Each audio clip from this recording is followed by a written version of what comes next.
देहरादून में रिस्पना और बिंदाल नदी प्रमुख है। इन नदियों के साथ ही सीजनल नालों खालों में अगर कोई भी कूड़ा कचरा डालेगा तो उसे भारी जुर्माना देना होगा।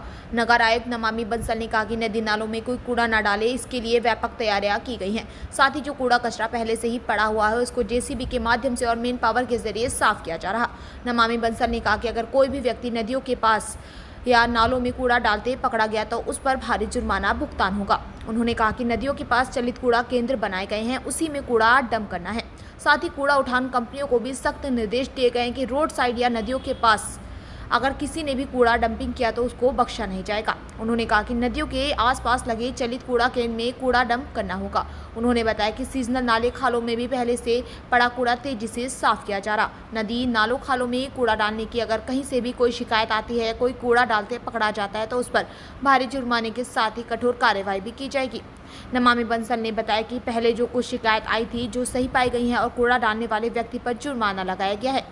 आगे भी अभियान निरंतर जारी रहेगा। नगर निगम का उद्देश्य अपने नदी नालों को साफ सुथरा रखना है और लोगों से भी अपील की जाती है कि वह भी सहयोग करें।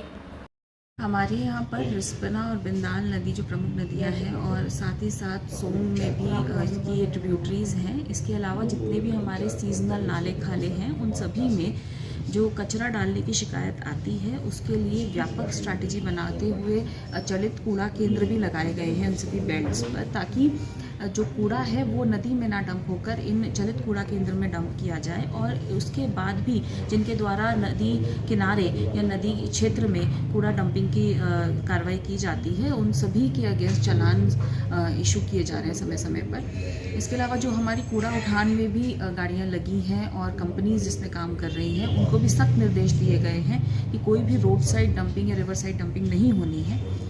जितने भी इसमें व्हीकल्स लगे हैं उनकी फ्रीक्वेंसी को बढ़ाते हुए प्रयास किया जा रहा है कि नदी और नालों में स्वच्छता बनी रहे। इसके अलावा जेसीबीज़ के माध्यम से भी पुराना वेस्ट जो पहले से ही पड़ा हुआ है उसको भी जनवरी माह से ही लगातार हम हटाने की कार्रवाई और नालों की सफाई की कार्रवाई कर रहे हैं मानसून से पहले।